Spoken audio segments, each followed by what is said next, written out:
Get ready. Hold tight. It's Hold on to your hats, boys. Libos. Hello, good evening, and welcome to another episode of the Wednesday Week. A little bit old to you, but We're that deep into Danny Roll. Please don't clip that. Been truly horrific coming into the season away from home. I want goals. It was non-stop football, that wasn't it? How poor do we have to be before it's happening? How much blood from this stone does he have to get? The Wednesday Week. Hello, good evening, and welcome to another episode of the Wednesday Week. Hello from the other side edition. Coming up this weekend, hot on the heels of an absolute barnstormer against beating Blackpool in the Cup. It was boring, weren't it? Coming up, we've got ex-Premier League stalwarts. It's Luton Town in...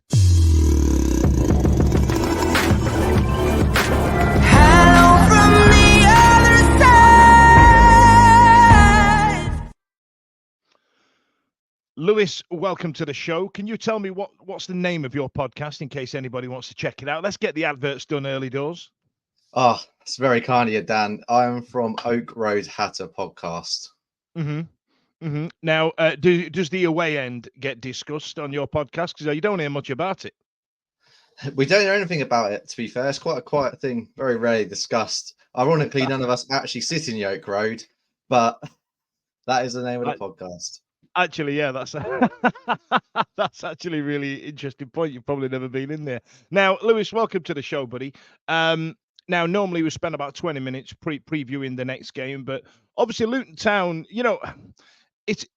I was happy for you when you went up because you were the chosen ones. Now, you were the guys that did it without parachute payments. You know what I mean? How did that come about? Was it some investment or, you got to the promised land, you got up there, and tell us about going up, staying up and coming back down again. Let's get into that, shall we? So going up it was completely unexpected. Obviously, we had a good few seasons before that, playoffs again. And it wasn't say expectation was high. Playoffs was the aim. It wasn't expected that we'd then go and win the playoffs. There wasn't massive amounts of investment. There was a few bits. Brought in Carlton Morris, which turned into an absolute gem of a signing. Players just played to the best of their ability. Alfie Doughty, who's now one of our key players, who always had the ability, and we were linked to him when he was at Charlton, and then he found fitness, found form, and yeah, it was a delight that season. Not as much of a delight the following season in the Premier League. It was an eye-opener. You don't realise how good some of these players are until you see them in the flesh, especially Phil Foden. Yeah, were you shocked by the gulf? Because there's always about 8 clubs in the Championship that feel like they could cut it with the big lads, and then when they get up there, they get the backside handed to them on a weekly basis. Ergo Sheffield United. So you had a eventful time in the Premier League, and it looked like you were going to stay up for a bit there, and then it kind of fell from your grasp a little bit. Do you feel like you've now got into that group of teams where the parachute payments will let you go back up and go back down, which Norwich have found out was a really good way of managing their finances and escaping EFL, FFP rules?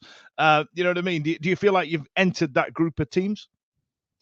It's difficult to say until we get into this season and see where we end up. Yeah. If we end up back in the Premier League, then it's gone well. We have invested, as you'd expect, but not to the extent of some other teams. We brought in players that we need to bring in, especially in the centre-half area. That was one of our biggest troubles in the Premier League last year. And that, to be fair, I think that was our biggest reason behind going down. Ironically, we could score goals at times for fun. Ironically, this season, we struggled to score these goals. So, yeah, it was a big thing getting promoted. Like you said, the money we've invested, not as much as we would have thought, especially with our probably most expensive signing being Mark Mcguinnes, which has come a bit of an unexpected one. I know he's a bit fond of Wednesday Hearts. We're still grieving, Lewis. We're still grieving. We weren't ready, man. We weren't ready. As daft as it sounds, we'd have kept him till the end of our promotion season, and the reason it kind of fell away was kind of because we lost McGuinness, and it was because of the change in manager at Cardiff. He wasn't fancied. They got rid of their gaffer. The gaffer's gone. The new gaffer's gone. Well, we'll have him back. He's brilliant. And we're like, well, no, come on now. And they called him back, and we're still not over it. We're still not over it, Lewis, man. Honestly, But you've got yourself a great player there. Has he managed to hit the ground running? He's been solid. He's definitely been solid, if unmagnificent. I think the difficulty for him was the fact that we had Ted and Mengi playing there last season. Who, for me, I could debate with anyone until the end of time. He is the best centre back in this league. The guy is an absolute monster. So when you're comparing him to Mengi, good if unspectacular. But sometimes that's what you need from a centre back, innit? Sometimes from a centre half, just do the bits and get it out and see you later. And that's kind of all you want, right? So let's talk about Luton Town's start to the season. I mean, it didn't get off to a great start, and it's kind of been a stuttered start since, hasn't it? We've seen a few of these teams who've come down go, oh my God, we're not as great as what we thought we are, and end up sailing down the leagues. It happened to us, 20 odd years ago, when we thought, now we'll get straight back up. Didn't happen. Do you feel like there's a danger of that, or do you feel like you're picking up a little bit of momentum, as it were? I'm not worried by any means. I think the Burnley one was an absolute spanking, but since then I think they've lost all the players that basically played well that day. So it's frustrating, isn't that's it? one way to look at it. Yeah, it happens. And then QPR was just 5 minutes of absolute madness. I think we dominated that game personally for about 60 minutes. I think they had a good start in 15, a good 10 minutes, and then the rest of it was all us. Preston is just still absolutely baffles me. They had, I think, about one shot on target, and of course they scored it after, again, us dominating the match. Millwall, finally, we got that win. Can't say it had been coming, because we could have definitely been better. And same applies to Millwall. We could have been better, but it came. We got what we needed. We got the clean sheet that in our promotion year we were so renowned for, that 1-0 away victory. And especially at the Den, as you guys will know, it's not an easy place to go. Getting a win and a clean sheet there, you can't. No complaints at all. So we're finally hitting form. A 1-0 win at Millwall was your last game, who the week before handed us our backside. You know what I mean? I say handed us our backside. The scoreline said 3-0. The game said Sunday League. It was like playing Preston. It was the most anti-football game of football that I've ever had the misfortune to watch. Rather to the point where I got lost on the tube and ended up in West Ham. But you know what I mean? I needed to drown my sorrow some way along the lines like that. But like you said, to go away to Millwall and to get a win isn't an easy task, especially going down to the New Den. It's a bit. You can absolutely tear the world apart, or you can fall to bits. And you managed to get an industrious win there. And I noticed that you played QPR in the Cup and in the league. I mean, last year we played Coventry about 16 times in a month, and then the season before we played Fleetwood every other week. It's weird how those things come about, isn't it? So do you feel like there's a bit of momentum coming in there now? Like I said, do you feel like you can use that to move forward? Yeah, definitely. I think the performances were there before the win, just not the scoreline, which is obviously the most important thing. And I think now we'll have that confidence of, we kept a clean sheet. We know we can defend. Now it's getting the goals. It's not like we've not created chances. We have. I think Elijah Adebayo is still the leader in the league for the biggest chances missed.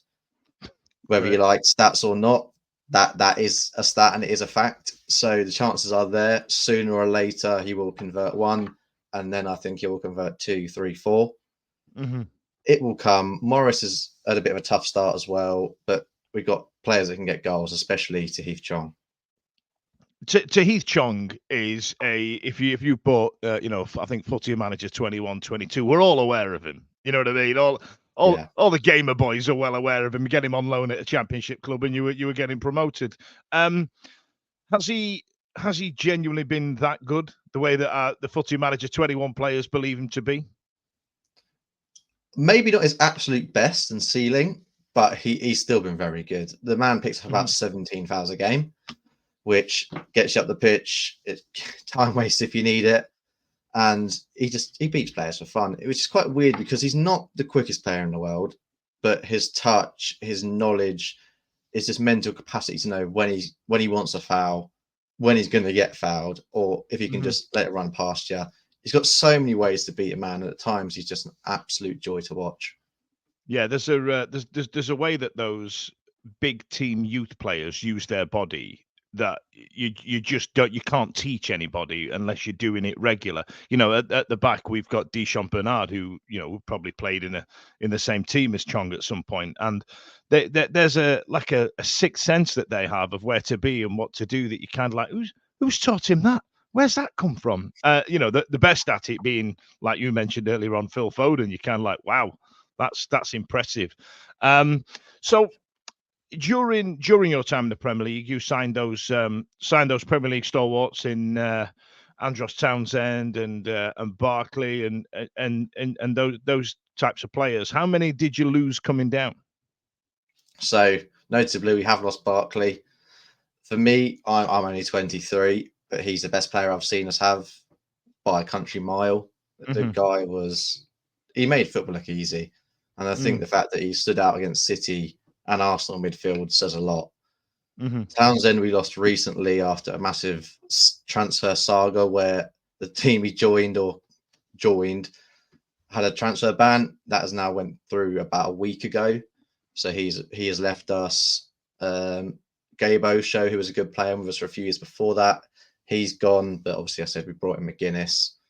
We still got Mengi, so there's not too much worry there. Lokonga went back to Arsenal and now it's Sevilla. So again, speaks to his quality. So we lost a few key players, but it's not a massive loss. We still got some of our key players in Mengi. We got Kaminsky, we got Adebayo, we got Doughty, we got Nakamba, we got Chong. So there's not too much concern. And maybe one of the biggest positives of our window was keeping hold of these players rather than the players we brought in. Yeah, you don't sound too inconsolable about it. Like you know that players are going to depart when you inevitably when you fall out of the Premier League. So you don't sound absolutely devastated about it. You sound like there's still a lot more to come from Luton Town. I think there definitely is. I think we've made another good signing, Tom Kraus, who's on loan from Mainz. He's played 60 games at Bundesliga level. You don't play that if you're not a half decent player, so he's still yet to come in. Nakamba came in for his first start in a league game for I think 9 months. So massive having him back. We've got a lot of good players that still need to integrate back into the side. We've got fit centre halves, which is a godsend after last year. We've still got Jacob Brown, who's played many a game at championship level, to come back in. So yeah, there's a lot more to come. I think there could have been a bit more investment in certain positions, but overall, happy with the window. There's a big old Lewis. There's a big old vein of confidence running through you there. I kind of like it. Like, yeah, we're all right. Don't worry about it. Look, we got battered by Burnley. That's not going to be the squad that they finish the season with. We'll be right. And I kind of like it. You know what I mean? I kind of like, yeah, we're fine. We'll be all right. It's pretty cool. We're having a good old ride of it at the minute, and I just kind of enjoy it. And given the way sometimes our clubs run, part of me wants to go, what's that like? You know what I mean? Well, to be fair, go back 10 years and then, say more 15 years now, we're probably in a similar position. So yeah, I remember, going back in the Championship, in the Stevie Howard days, like you were knocking on the door. I think Grimsby were up there as well at some point as well, if I remember rightly. But I could have just absolutely mashed my brain up, and you'd have only been about 4 years old. So I've just realised how old I am. So we'll swiftly moving on there, Lou. I want to talk about your captain and his health problems and things like that. Like, what's the current state of play with it? Because I tell you, for me, there is a part of me now going, look, it's happened twice now, bro. Is this for you? You know what I mean? Can your body keep up with it? And I don't want to sound, because I know he's a key player for you guys. I don't want to sound facetious, but there's an element here of Geezer's got a family. Like, what, are the fans starting to sit there and go, move him upstairs, get him a coaching job, let's keep him around the club? Are people having those conversations, or do you all just want him back on the pitch as soon as possible? I think everyone just wants him to be safe and happy and alive. Basically, he actually is training with the first team. He is back in training, so he's clearly made the decision to go out and say, "Yep, I still want to play football." they were two different issues with his heart. So Yeah, that was going to be a question of mine. Were they yeah, the same issue or two different ones? so What there was were the two story there? different ones. So the first one I think was a flutter, and the second one was atrial fibrillation. I might have got it wrong, but it's the same. There were different issues, but obviously both heart related. Mhm. Since the latest issue that happened at Bournemouth, he's seen the same doctor as Ericsson. Obviously, Ericsson's still about, he's still playing. So his desire is to come back into the team, is what we're made to believe. He's not going to be rushed by any means, especially now we've got plenty of centre halves as well. I don't think he'll feel as much of a burden. He spoke about how he felt not guilty as such, but he felt he could have helped the team. He wanted to help the team, but obviously he couldn't because of his heart issues. So it'd be a great day to see him back, but only if it's safe and he wants to. Because he got cleared the last time, and then it happened again, and then Christ, there must have been some uncomfortable conversations. But fair play to the resilience of the man. First one I'd be like, right, that's me done, lads. Listen, thanks. I'll let you. I used to take 4 weeks out for a dead leg at Sunday League football. You know what I mean? I like the fact that he wants to come back. Fair play to him. So let's get on to the upcoming fixture. Kenilworth Road. You guys are at home. Is it a difficult place to go? Do teams not like playing there because of the size of the stadium? That type of thing. Tell me all about it. I think it's a difficult place to come. The England under 21s recently played there, and Quansah did an interview and said he found it difficult when he played for Liverpool there. So if a player like him who's played for Liverpool found it difficult there, it clearly is a difficult place to go. It is tight. It is compact. It's a bit fancier now with the few new additions of safe standing and a new stand. There's no doubt about that. But it's always difficult, especially when you see the fact, like you said, we are one of the favourites. Well, were one of the favourites to get promoted. We are a parachute team. It was hard enough before when we were, a minnow in the league. Not that we're exactly Leeds United now, but we've got the team that can match them. So difficult place, 100%. But as we've seen, Burnley absolutely turned us over there. It is possible to get a win there. Plenty of teams have done it. Equally, I wouldn't be surprised if we did get a win. It's one of them things where is it more of a fairy tale than an actual reality? I love how nonchalant you are. I'd be absolutely like, yeah, come on down, lads. It's going to be absolute banter. I love how you're like, yeah, look, sometimes maybe good, sometimes maybe shit. I kind of, you know what I mean? I kind of like that is what it is. I kind of like it. But yeah, that must have been a hit in the ground with a bump, that result against Burnley. But it's one of we played Southampton opening game of the season last year, and they just come from the Premier League, and we were up against James Ward-Prowse, just absolutely spreading the ball left, right, and centre. You're kind of like, how is this fair? Because in a month's time, there'll be teams playing them in September, October, that they won't have any of those players. How is this a thing? How does this keep happening? It's absolute insanity to me, because Burnley now have probably shifted out a few players. I don't really know. I must admit my knowledge of all things Burnley is kind of bereft. But there's a thing where you kind of go, really? Do we want that? Is that something we need in the game nowadays? But the one for me that sticks out in your results, Preston are a terrible team. They play anti-football, especially under Ryan Lowe, who's now since departed. But the Portsmouth game, do you feel like the red card changed it a little bit, or was it just a real shit game of football? No, massively. Look, this may sound harsh, but Portsmouth could and should have been 2, if not 3-0 down. Really? Their keeper Norris made an excellent stop from Morris to his one-on-one. Again, Morris missing the one-on-one is an absolute rarity. Made a great save in the top corner, clawing it out from Adebayo header. There's another chance, can't quite remember it, but yeah, they should have been losing. I won't put a score on it, but they should have been losing. The red card has completely changed the game. Our keeper come in, James Shea, did an excellent job, to be fair to him. But we should have won that game. We should have come away with 3 points. A silly red card, which I'm not going to go too much on because it was a red card. The initial booking shouldn't have gone to Kaminsky because Mengi was standing over the ball, so he should have been booked for time wasting. But that's not just what he did after was an absolute I can't even find the words for it. It was bizarre. And I guess though, like, you know, performance over result sometimes does give you a bit of sense of calm, doesn't it? It kind of makes you go, do you know what? Look, that's just one of those things that happens in football. Let's not lose our heads just yet. It's still only mid-September. Yeah, exactly. It's 70 minutes against any championship side to hold out for a 0-0 draw. It's a good result at the end of the day. As we found out, anyone can beat anyone in this league. Sunderland, who have won every game, just lost to Plymouth. So who haven't won a game. So anyone could beat anyone. To hold out for 70 minutes. Fans were happy with the result in the end because of what happened. But if you said to someone, are you going to draw against Portsmouth, with all respect, they're a promoted side, we're a team that's just dropped down from the Premier League, you'd expect to be winning that game and getting 3 points. Happy in the end, but not the result we were looking for. Fair enough. Fair enough. Okay, then. So let's turn our attentions to this Saturday. How do you think it's going to go?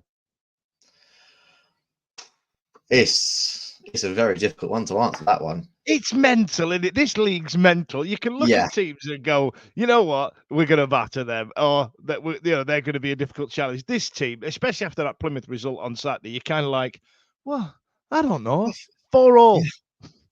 What do we do? I think there's so many results on Saturday where you're just like, what's Derby winning again? Preston drawing Middlesbrough at Middlesbrough. Oxford beating Stoke. It's putting a prediction in these days. If you win, they should do a Super Six as the championship because no one's ever winning that jackpot.